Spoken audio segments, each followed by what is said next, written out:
I recently found this really cute dress, and I also found out that the designer filmed part of her sewing process of this dress on TikTok. I also found that the designer also uploaded a tutorial on how to make the top part of the dress, so I'm going to try my best to use her TikTok and her YouTube tutorial to see if I can recreate the dress myself. Right now, I'm just following her cow neck tutorial to create the bodice. I will be using the metric system for some parts of this video since the designer is from New Zealand and that's what she uses. I cut out a 75cm square and folded that square in half and marked the middle 50cm of the fold.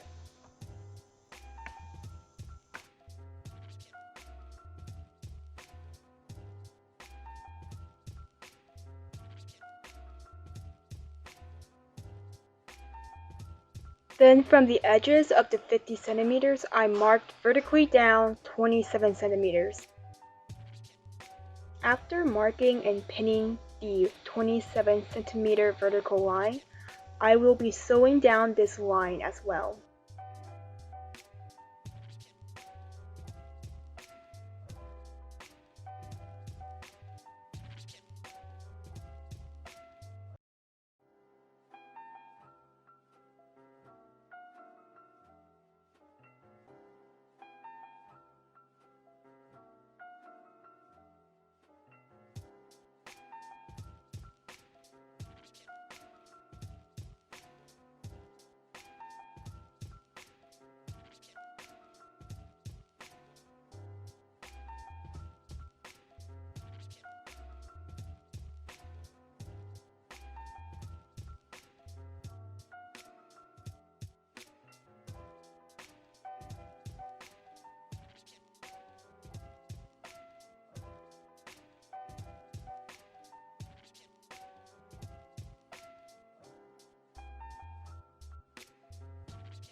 So what Judy does in her tutorial is that she gathers the front excess fabric into a pleat.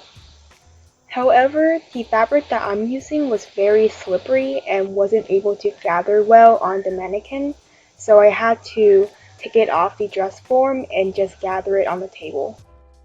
I measured out 7 inches from each side of the bodice because I wanted the front after pleating to be 14 inches in total because that was roughly half my waist.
Okay, so now it's time to focus on the skirt. So there actually wasn't a tutorial on how to make her skirt, and so I had to figure it out on my own. At first I thought that the skirt was a simple slit skirt, And so I thought that what I was going to have to do is to cut a rectangle that was long enough to overlap each other, and then I would have to cut into the sides, like cut a curve into the side so that I would have that slit dress effect. But then I saw on her website that the dress was actually a wrap dress and that she didn't cut into the sides at all. What she instead did was that she cut a huge long rectangle and then sewed some straps to the side of it, and then she ruched one side of this dress to give it that sort of ruching effect that you see on the wrap dress. Again, she doesn't have a tutorial on the skirt, but I did find and screenshot this page where she shows some of the measurement of the dress. I'm going to be following most of the measurement of the dress that she put on this screenshot, but not all of it because I'm not sure how she did the ruching, but I am following how long she made the dress in this screenshot. In the screenshot, you can see that she made the dress about 112 centimeters long, so I cut out the skirt that was roughly that same measurement. The waist length was basically just 60 inches, which was the width of the fabric I had. Okay, so on to the ruching part of the skirt. What you're going to do is basically just make these sort of diagonal pleats on the top right hand corner of your skirt. To be honest, this ruching part took a lot of trial and error for me because I didn't like the way the ruching looked the first time on the dress form, and I did try to adjust it on the dress form,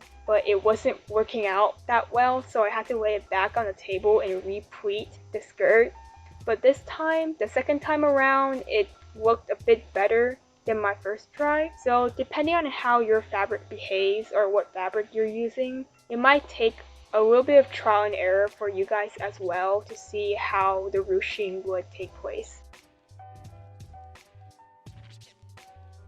I'm going to hem the side of the skirt that has the pleat first. I trimmed down a little bit of the side seam allowance. I probably thought that it was just a little bit too long, so you guys might not have to trim yours, but for me, I just trimmed it to make it a little bit more manageable.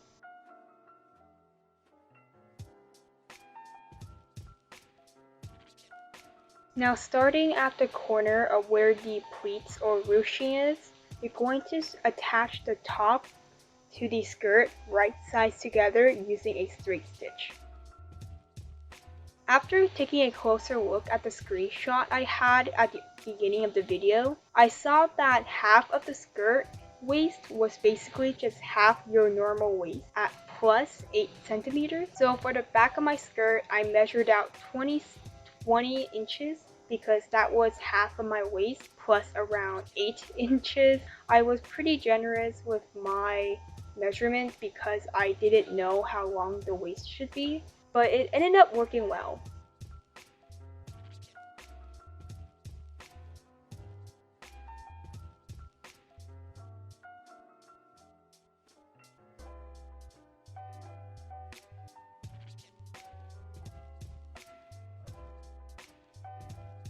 Now it is time to make the straps for the dress. I used the excess fabric I had from cutting the skirt and basically just cut one 2-inch strip along the grain of the fabric.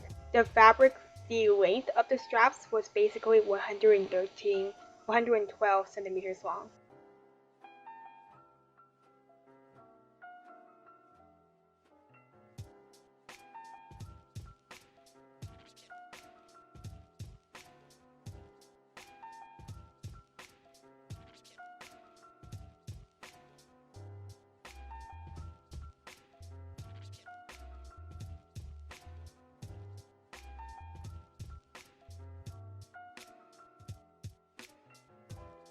Now you're just going to attach both straps to the edge of your skirt. Fold your waist over and sew the straps in at one edge of the skirt.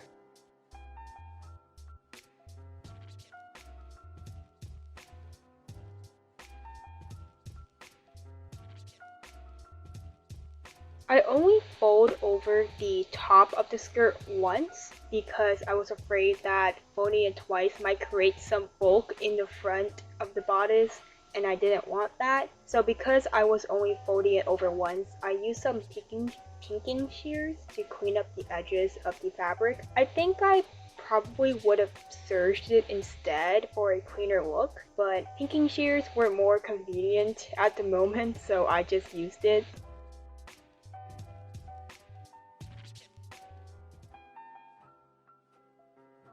We are almost done!